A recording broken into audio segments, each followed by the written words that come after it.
So next one is intermediate compound formation theory. So இதில் வந்து என்ன சொல்றாங்க ஃபர்ஸ்ட். ஸோ ஒரு கேட்டலிஸ்ட் வந்து ஒரு நியூ வே வந்து கொடுக்குது. ஸோ அது வந்து ஆக்டிவேஷன் எனர்ஜி வந்து கம்மி பண்ணுது ஸோ அப்படின்னு சொல்கிறாங்க. ஸோ இது வந்து ஒரு ஹோமோஜினஸ் கேட்டலிஸ்ட் ரியாக்ஷன். ஸோ இதில் வந்து நம்ம ஒரு கேட்டலிஸ்ட்டை வந்து ஹோமோஜினஸ் கேட்டலிஸ்ட் ரியாக்ஷனாக வந்து என்னென்னா ரியாக்டன் ப்ராடக்ட் வந்து எல்லாமே வந்து ஒரே ஃபேஸில் வந்து இருக்கும்.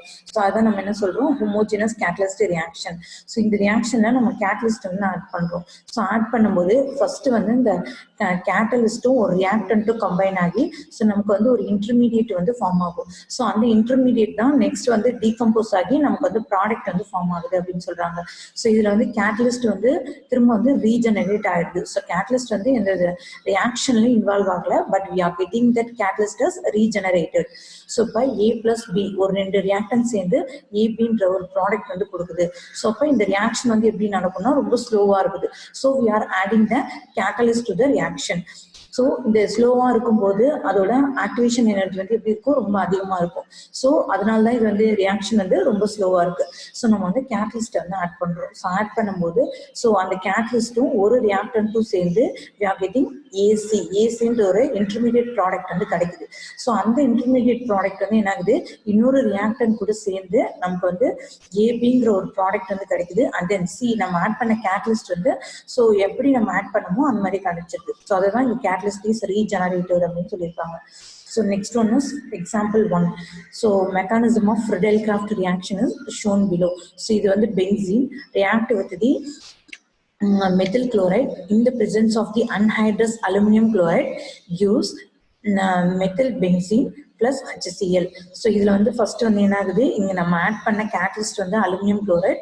ஸோ இந்த அலுமினியம் குளோரைடும் ஒன் ஆஃப் த ரியாக்டன்ட் வந்து ஸோ மெத்தில் குளோரைடும் சேர்ந்து ஸோ வந்து இங்கே இருக்கிற CH3 ஸோ அண்ட் தென் இங்கே இருக்கிற CH3 மட்டும் தனியாக பிரிஞ்சிருது. ஸோ அது வந்து கேட்டைனாக கிடைச்சிருக்குது.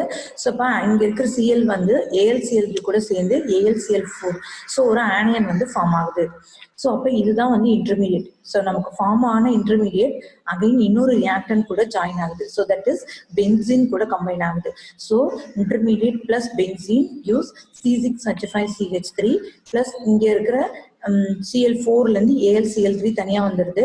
ஸோ அப்போ HCl வந்து தனியாக ஃபார்ம் ஆகிடுது. ஸோ நமக்கு நம்ம ரியாக்ஷனில் இன்வால்வ் பண்ண கேட்டலிஸ்ட் வந்து தனியாக ரீஜெனரேட் ஆயிடுச்சு. So next வந்து example 2, dermal decomposition of KClO3 in presence of MnO2 proceeds as follows. So இது வந்து reaction KClO3 decompose ஆகி நமக்கு KCl and oxygen வந்து கிடைக்குது. ஸோ இப்போ KClO3 வந்து என்ன ஆகுது அப்படின்னு பார்த்தோம்னா ஸோ நம்ம ஆட் பண்ண மேக்னஸ் டை ஆக்சைடு தான் இங்கே வந்து கேட்டலிஸ்ட். ஸோ இந்த KClO3யும் மேக்னஸ் டை ஆக்சைடும் சேர்ந்து MnO3 KCl அப்படின்னு ஃபார்ம் ஆகுது. ஸோ இப்போ MnO3ங்கிறது இன்டர்மீடியட். ஸோ இந்த இன்டர்மீடியட் வந்து டீகம்போஸ் ஆகிட்டு ஸோ நமக்கு MnO2 ஆக்சிஜன் ஸோ அப்படின்ற ப்ராடக்ட்ஸ் வந்து ஃபார்ம் ஆகுது. So next one is example 3. So formation of water due to the reaction of hydrogen and oxygen in presence of the copper. So இப்போ இந்த காப்பருங்கிறது வந்து catalyst. So அப்போ copper வந்து நம்ம எடுத்துக்கிற ஒரு ரியாக்டன்ட் ஆக்சிஜன் கூட கம்பைன் ஆகி நமக்கு Cu2O ஸோ அப்படின்ற ஒரு இன்டர்மீடியட் வந்து ஃபார்ம் ஆகுது. ஸோ அந்த இன்டர்மீடியட் வந்து again react with the hydrogen use. So இந்த ஹைட்ரஜனும் ஆக்சிஜனும் சேர்த்து வாட்டர் ஃபார்ம் ஆகுது. ஸோ நம்ம எடுத்துக்கிட்ட கேட்டலிஸ்ட் வந்து தனியாக ரீஜெனரேட் ஆயிடுச்சு. ஸோ நெக்ஸ்ட் வந்து example 4, oxidation of HCl by air in presence of CuCl2 procedures follows. So அப்போ HCl வந்து நம்ம என்ன பண்ணுறோம், ஆக்சிடேஷன் பண்ணும்போது நமக்கு வாட்டரும் Cl2வும் கிடைக்குது. ஸோ இதில் வந்து பார்த்தோம்னா கேட்டலிஸ்ட் வந்து CuCl2. ஸோ வந்து CuCl2 வந்து என்ன ஆகுதுன்னா Cl2 CuCl2 அப்படின்னு மாறுது.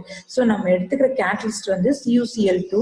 ஸோ அது வந்து one of the reactant oxygen கூட கம்பைன் ஆகி ஸோ நமக்கு Cu2O Cl2 அப்படின்னு ஒரு காம்பவுண்ட். ஸோ இப்போ இதுதான் இன்டர்மீடியட். ஸோ அப்போ இந்த ஃபார்ம் ஆன intermediate again reacting with the another reactant. So இன்னொரு ரியாக்டன் வந்து இங்கே வந்து என்னது HCl. ஸோ அது கூட கம்பைன் ஆகி we are getting the water and the CuCl2. So நமக்கு ப்ராடக்ட் வந்து ஃபார்ம் ஆகுது. ஸோ இந்த தியரி இன்டர்மீடியட் தியரி வந்து எதை பற்றி எக்ஸ்பிளைன் பண்ணுதுன்னா specificity of the catalyst. So கேட்டலிஸ்டோட ஸ்பெசிஃபிசிட்டி வந்து அதை பற்றி சொல்லுது. ஸோ நம்ம வந்து கேட்டலிஸ்டோட கான்சன்ட்ரேஷன் வந்து இன்க்ரீஸ் பண்ணும்போது ஸோ நம்ம ரியாக்ஷனோட ரேட்டும் வந்து என்ன ஆகுது, இன்க்ரீஸ் ஆகுது அப்படின்னு சொல்றாங்க. So and then limitation. So இதோட ஃபர்ஸ்ட் லிமிடேஷன் வந்து என்னன்னா, ஸோ இந்த தியரி வந்து ஹெட்ரோஜினஸ் கேட்டலிஸ்ட் ரியாக்ஷனை பற்றி எக்ஸ்பிளைன் பண்ணல. ஸோ இந்த ரியாக்ஷன் வந்து ஹோமோஜினஸ் கேட்டலிஸ்ட் ரியாக்ஷனை பற்றி மட்டும்தான் எக்ஸ்பிளைன் பண்ணியிருக்குது. ஸோ இது வந்து இதோட லிமிடேஷன். ஸோ இன்னொரு லிமிடேஷன் வந்து பார்த்தோம்னா, இந்த தியரி வந்து catalytic poison and then activators பற்றி எக்ஸ்பிளைன் பண்ணல. ஸோ இது ரெண்டும் இதோட லிமிடேஷன்ஸ்.